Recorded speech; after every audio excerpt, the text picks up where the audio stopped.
Assalamualaikum. Selamat datang di pembelajaran online SDI Asyafiah. Hai anak-anak, bagaimana kabar kalian? Semoga selalu sehat ya. Sebelum memulai pembelajaran, Ustazah ingin mengingatkan, meskipun belajar di rumah, kalian harus selalu melakukan aktivitas saat bersekolah ya, seperti mandi, sholat duha, dan berdoa sebelum belajar. Jika kalian sudah melakukan aktivitas tersebut, yuk kita mulai pembelajaran.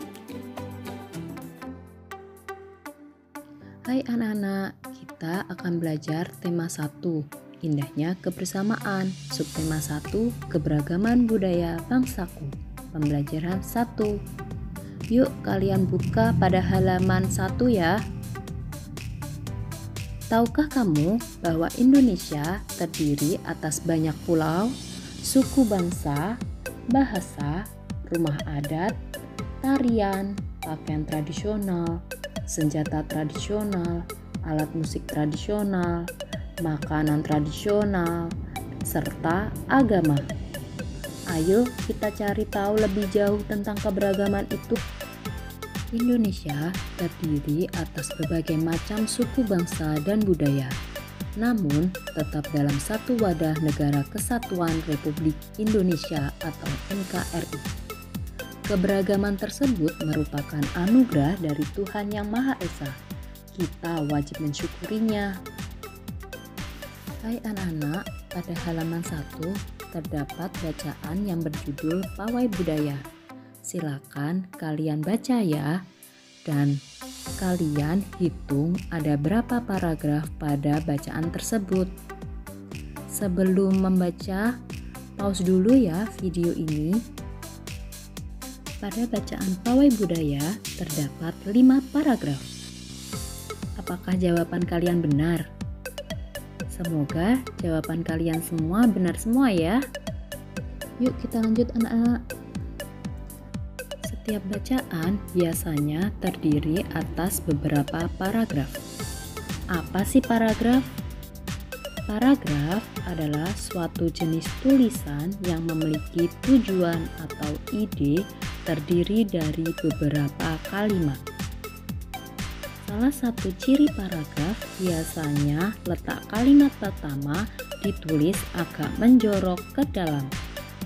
Setiap paragraf mengandung atau memiliki gagasan pokok dan gagasan pendukung. Apa sih itu gagasan pokok atau gagasan pendukung? Gagasan pokok adalah ide utama yang dibahas dalam suatu bacaan. Dapat berupa kalimat inti atau berupa pokok paragraf. Gagasan pokok disampaikan tersurat maupun tersirat.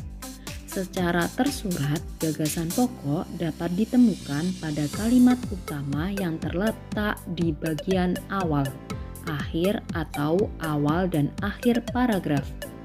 Secara tersirat, gagasan pokok dapat ditemukan dengan cara membaca seluruh kalimat pada paragraf. Sedangkan gagasan pendukung adalah uraian atau tambahan informasi untuk gagasan pokok.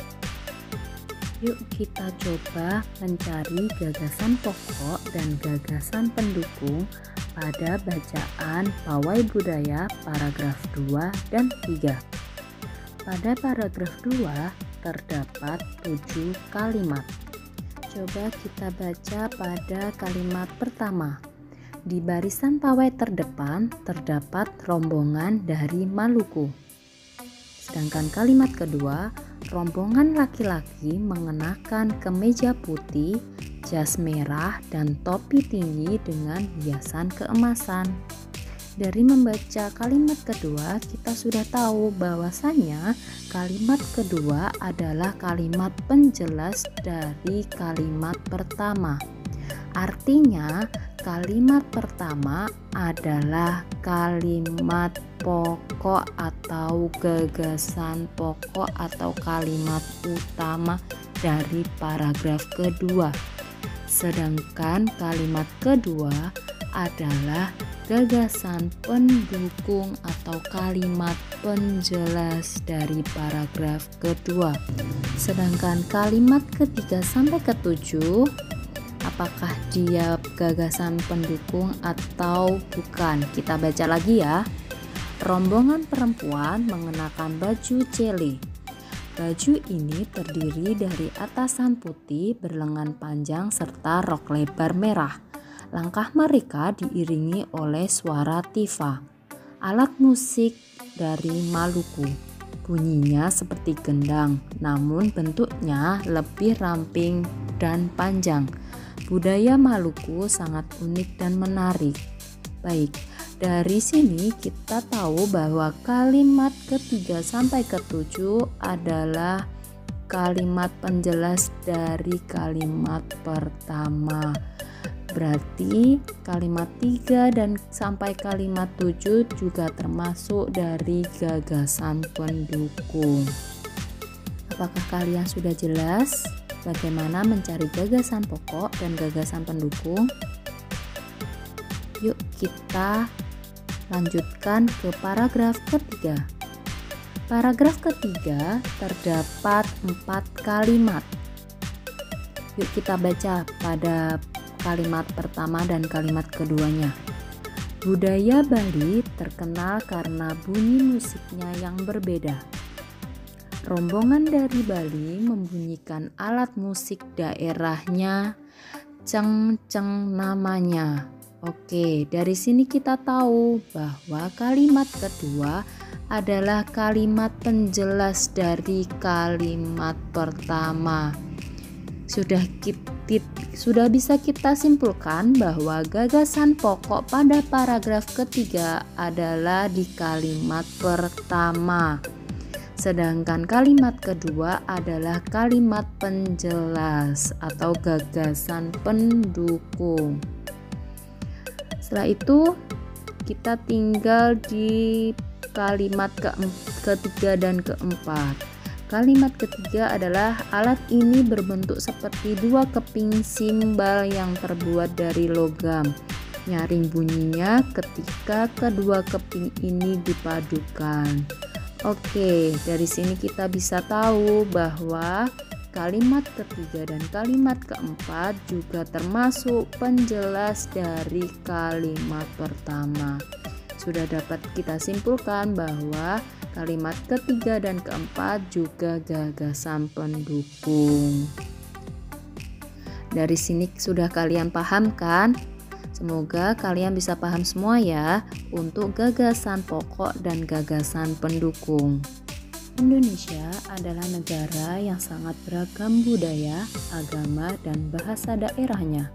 Sebagai warga negara yang baik, kita wajib menghargai keberagaman tersebut. Indonesia sendiri memiliki 34 provinsi.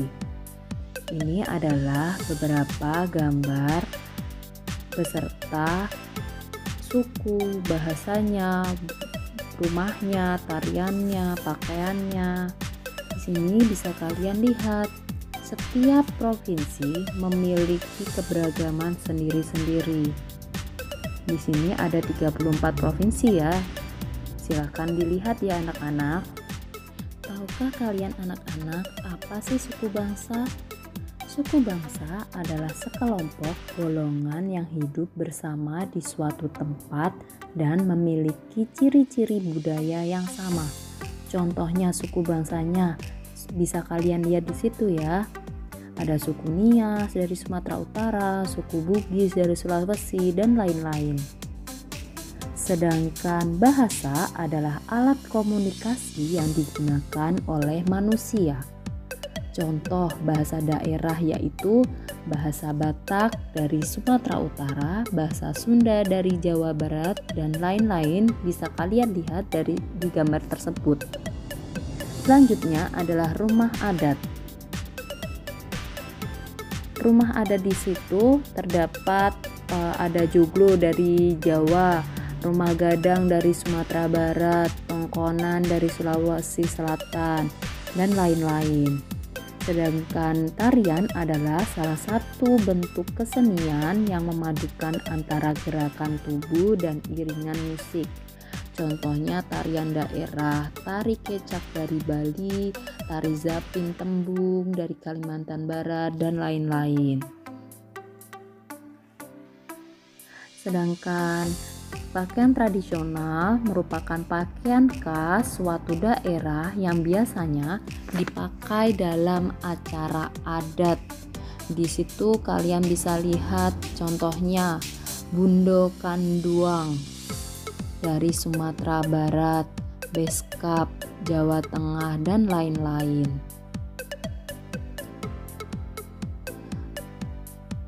Di situ juga ada keberagaman senjata tradisional sebagai pelengkap pakaian adat. Contohnya rencong dari Aceh di awal yang pertama, keris dari Jawa, dan lain-lain.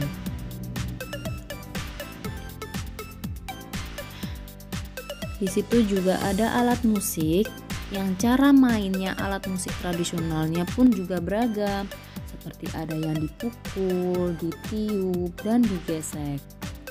Contoh alat musiknya yaitu tambo dari Aceh, angklung dari Jawa Barat, tifa Papua, dan lain-lain.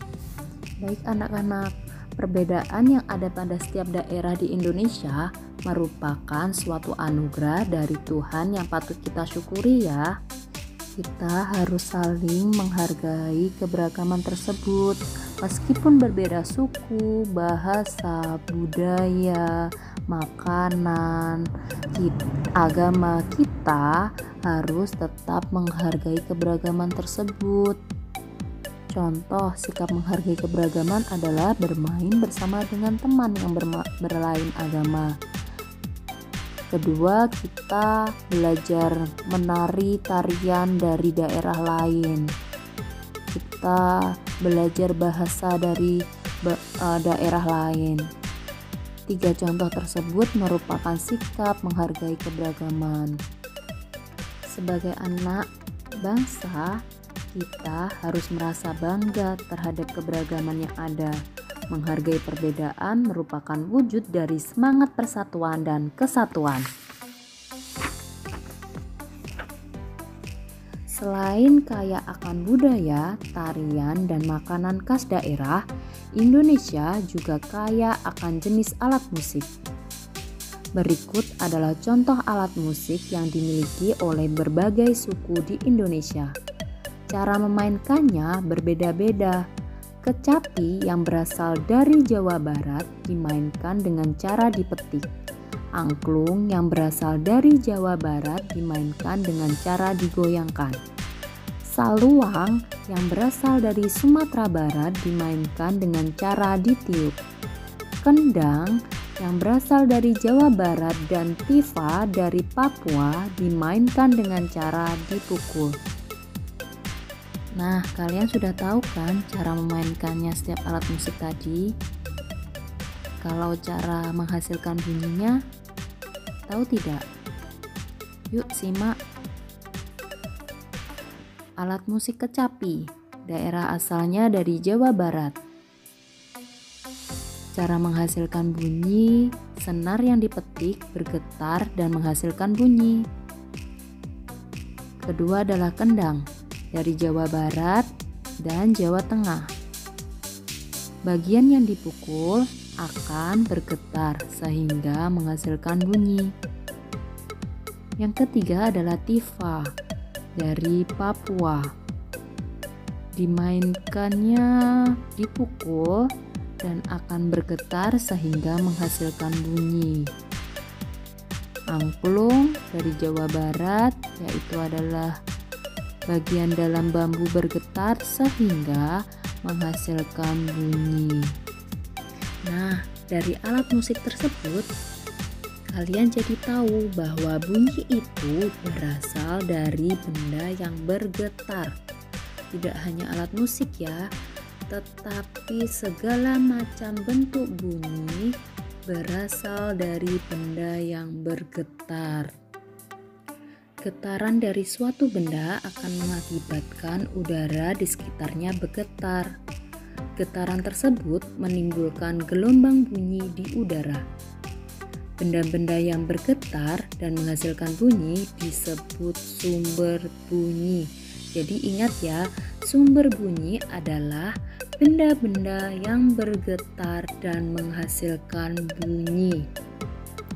Bunyi lalu ditangkap oleh telinga sehingga kita dapat mendengarnya. Bunyi tidak hanya dapat merambat melalui benda padat saja ya anak-anak, tetapi ada 3 jenis media, yaitu benda padat, cair, dan gas. Namun, bunyi tidak dapat merambat di ruang hampa. Apa sih ruang hampa itu? Ruang hampa adalah ruang yang tidak ada udaranya. Mengapa? Karena bunyi akan merambat pada benda padat, cair, dan gas melalui udara di sekitar kita, sehingga kita bisa mendengarkan bunyi tersebut. Sedangkan jika tidak ada udara di sekitar kita, maka kita tidak bisa mendengarkan bunyi tersebut. Nah, bagaimana anak-anak penjelasan dari Ustazah tadi? Semoga kalian bisa paham ya. Baik anak-anak, pembelajaran hari ini Ustazah akhiri. Sampai ketemu di pembelajaran selanjutnya. Wassalamualaikum.